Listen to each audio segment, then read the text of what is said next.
Finalement, qu'il y a un côté rituel, c'est évident. Après, toute société a ses rituels et toute organisation aussi.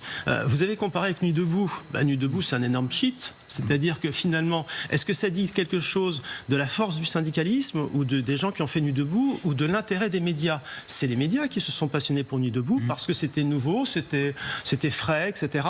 Et qu'est-ce qu'il en reste? Finalement, il reste François Ruffin qui joue la carte du présidentialisme parce que finalement, le système politique est fait comme ça. Donc c'est un complet renversement. On ne parle pas de Nuit debout, on parle de toutes ces formes de protestation qui sont initiées par des gens qui ne sont pas des organisations syndicales. Il y a eu Nuit debout, il y a eu les Gilets jaunes, il y a eu Bloquons tout, ça c'est des têtes d'affiche, mais il y a eu également des tas de modes de contestation qui sont venus de la rue, des réseaux sociaux et qui ubérisent, qui chantent complètement le rôle traditionnel dévolu aux organisations syndicales qui maîtrisent plus grand-chose, y compris leur cortège qu'elles maîtrisaient bien avec le service d'ordre de la CGT qui était assez rigoureux, qui ne laissait pas un cheveu dépasser il y a encore quelques années et qui est maintenant très fréquemment submergé avec des discours anti-syndicaux. Je me souviens, moi, des premiers Gilets jaunes qui disaient on s'en fout on n'a plus besoin de partis politiques et les syndicats, on n'en a plus besoin, on les déteste, ils sont nuls, ils servent à rien. C'est-à-dire que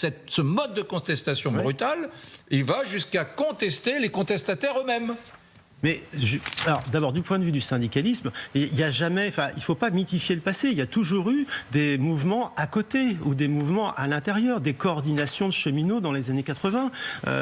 On a eu dans la santé qu'on a évoqué également des coordinations très importantes. Autrement dit, la question c'est plutôt pour le syndicalisme, comment il fait pour capter ses énergies et comment il fait pour ne pas réagir de manière trop bureaucratique. Avouez que là, avec l'émergence des Black Blocs et la discréditation des cortèges par la violence. À la fin des syndicats... Vous dites ça au moment où il n'y a jamais eu autant de manifestants. On a rappelé le nombre de manifestants en 2023. Donc vous voyez bien que la force du syndicalisme, ce n'est pas juste le nombre de syndiqués. C'est d'abord dans certains secteurs, ils sont très implantés. Et c'est également la capacité de mobilisation. Leur problème, c'est qu'ils sont trop prévisibles. C'est que parce que les Gilets jaunes, ce n'est pas complètement une réussite en termes de manifestation. Autant de personnes éborgnées, autant de violences policières. Moi, je n'appelle pas ça une réussite. Autrement dit...